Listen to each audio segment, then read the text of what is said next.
মানুষকে নিয়ন্ত্রণ করতে হলে আগে আপনাকে বুঝতে হবে তারা কিভাবে নিয়ন্ত্রণ হয়। রবার্ট গ্রিনের লেখা দ্য 48 লজ অফ পাওয়ার শুধু একটি বই নয়, এটি হলো এক ধরনের স্ট্র্যাটেজি ম্যানুয়াল, যেখানে লেখা আছে ক্ষমতা অর্জনের গোপন রহস্য।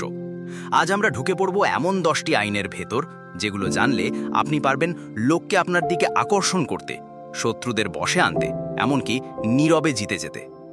আপনি যদি আগের পর্ব না দেখে থাকেন, অবশ্যই দেখে নিন। পার্ট 1 ল 1 থেকে 10 আর পার্ট 2 ল 11 থেকে 20, লিংক ডেসক্রিপশনে দেওয়া আছে।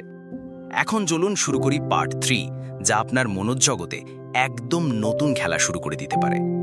ল 21, play a Saka to catch আ সাকার, সিম ডাম্বার দ্যান ইয়োর মার্ক। বোকা সেজে বোকা ধরুন, টার্গেটের চেয়ে কম বুদ্ধিমান দেখান। আপনার প্রতিপক্ষ যদি মনে করে আপনি বোকা, তাহলে সে নিজের আসল রূপ দেখাতে শুরু করবে। সে গার্ড নামিয়ে ফেলবে, তখন আপনি তার দুর্বলতা বুঝে নিতে পারবেন। এখানে আসল কৌশল হলো আপনি নিজের সম্পূর্ণ ক্ষমতা প্রকাশ করবেন না, বরং এমনভাবে আচরণ করবেন যেন আপনি নিরীহ বা দুর্বল। এতে অন্যরা আত্মতুষ্ট হয়ে ভুল করবে, তখন আপনি চালটি বসাবেন। উদাহরণ, কোনো প্রতিযোগী ব্যবসায়ীকে যদি আপনি বোঝাতে পারেন যে আপনি এখনো শিখছেন, সে তার সব পরিকল্পনা প্রকাশ করতে পারে।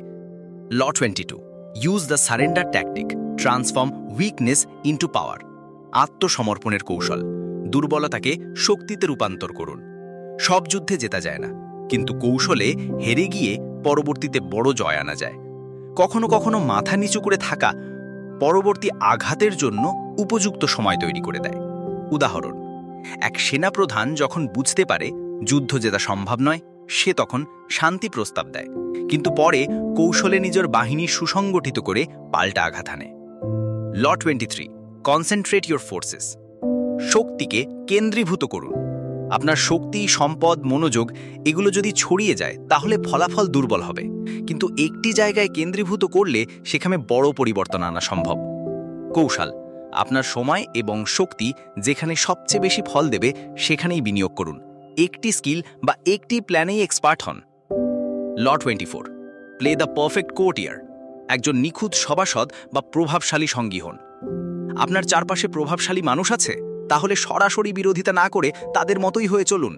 মিষ্টভাষী, মার্জিত, চতুর হন। মূল বার্তা, রাজা বা বসের মন জয় করতে হলে সমজদার হতে হয়, প্রশ্নবিদ্ধ নয়।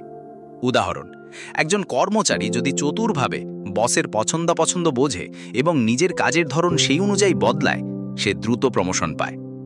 ল 25, রিক্রিয়েট ইয়োরসেলফ। নিজেকে পুনর্গঠন করুন, নিজের জীবন নিজে লিখুন। নিজেকে সমাজের তৈরি ফ্রেমে আটকে দেবেন না, নিজের ব্যক্তিত্ব ও পরিচয় নিজে গড়ে তুলুন। নিজেকে এমনভাবে সাজান যেন আপনি আলাদা এবং মানুষ আপনাকে অনুসরণ করে। উদাহরণ, বহু বড় নেতারাই শুরুতে অন্যরকম ছিলেন, কিন্তু সময়ের সাথে নিজেকে নতুন রূপে গড়ে তুলেছেন। ল 26, কিপ ইয়োর হ্যান্ডস ক্লিন। খারাপ কাজ অন্যের দ্বারা করান। যে কোনো ঝামেলা বা খারাপ ফলাফলের সঙ্গে নিজের নাম জড়াবেন না। এমনভাবে কাজ করুন যেন সিদ্ধান্ত আপনার, কিন্তু কাজ করেছে অন্য কেউ। কৌশল, সব সময় নিজের ইমেজ রক্ষা করুন। মানুষের কাছে আপনি যেন একজন সদা সতর্ক ও নির্দোষ ব্যক্তি থাকেন। Law 27, play on people's need to believe. মানুষের বিশ্বাস করার চাহিদাকে কাজে লাগান। মানুষ সব সময় কিছু না কিছু বিশ্বাস করতে চায়, একটি আদর্শ, একটি গল্প, একটি আশা। আপনি যদি সেই বিশ্বাস তৈরি করে দিতে পারেন, তারা আপনাকে অনুসরণ করবে। কৌশল, যুক্তির চেয়ে আবেগের ওপর খেলুন। নিজেকে একজন গাইড, একজন দৃষ্টিদাতা হিসাবে উপস্থাপন করুন। ল 28, এন্টার অ্যাকশন উইথ বোল্ডনেস। কাজ শুরু করুন সাহসিকতার সঙ্গে। কোনো কাজ শুরু করতে হলে সাহস দেখান। দ্বিধাদ্বন্দ্ব বা ভয় দেখালে মানুষ আপনাকে দুর্বল ভাববে। সাহস দেখালে আপনি নেতৃত্ব পাবেন। উদাহরণ, ব্যবসায় কেউ যদি নতুন প্রোডাক্ট আনে, দ্বিধা করে, সে ব্যর্থ হয়, কিন্তু আত্মবিশ্বাস নিয়ে আসলে গ্রাহক বিশ্বাস করে।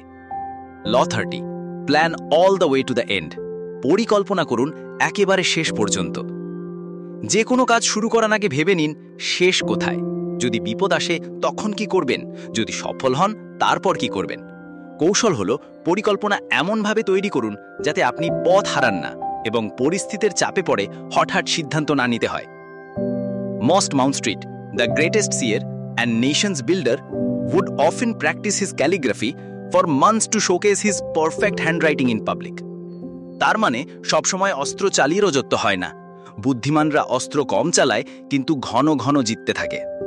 এইভাবেই প্রতিটি আইন শুধু পড়ে বোঝা যাবে না, এর বাস্তব প্রয়োগই এনে দেবে ক্ষমতা ও প্রভাবের আসল গোপন রহস্য। এই ছিল দ্য 48 লজ অফ পাওয়ারের 21 থেকে 30 নম্বর পর্যন্ত আইন। আপনি যদি এগুলোর মধ্যে অন্তত একটি নিয়ম মনের মধ্যে গেঁথে নিতে পারেন, তবে আপনি এখন আর সাধারণ খেলোয়াড় নন, আপনি নিজেই গেম মাস্টার। বলুন তো, আজকের কোন আইনটি আপনার বাস্তব জীবনের সঙ্গে সবচেয়ে বেশি মিল খায়? কমেন্টে জানাতে ভুলবেন না। আর যদি এখনও আগের পর্ব অর্থাৎ ল 1 থেকে 20 না দেখে থাকেন, তাহলে অবশ্যই দেখে নিন। সেখানে রয়েছে এমন কিছু স্ট্র্যাটেজি যা হয়তো আপনার জীবন বদলে দিতে পারে। লিংক নিচের ডেসক্রিপশনে দেওয়া আছে। ভিডিওটি যদি ভালো লেগে থাকে তাহলে একটি লাইক দিন, বন্ধুদের সঙ্গে শেয়ার করুন, আর মোটিভেট বাংলাকে সাপোর্ট করুন সাবস্ক্রাইব করে। পরবর্তী পর্বে আমরা শিখব ল 31 থেকে 40 পর্যন্ত, যেখানে আছে controlling options, staging spectacles, mastering timing, মানে ক্ষমতার খেলার সবচেয়ে ভয়ঙ্কর ও কার্যকর নিয়মগুলো। তাই বেল আইকনটি টিপে রাখুন, জানিয়ে দিন আপনি এখন একজন সচেতন পাওয়ার প্লেয়ার। আর মনে রাখবেন, পৃথিবী ক্ষমাশীল নয়, কিন্তু সচেতনদের জন্য সব দরজা খুলে যায়। আপনি সেই সচেতনদের একজন। আবার দেখা হবে পরবর্তী পর্বে।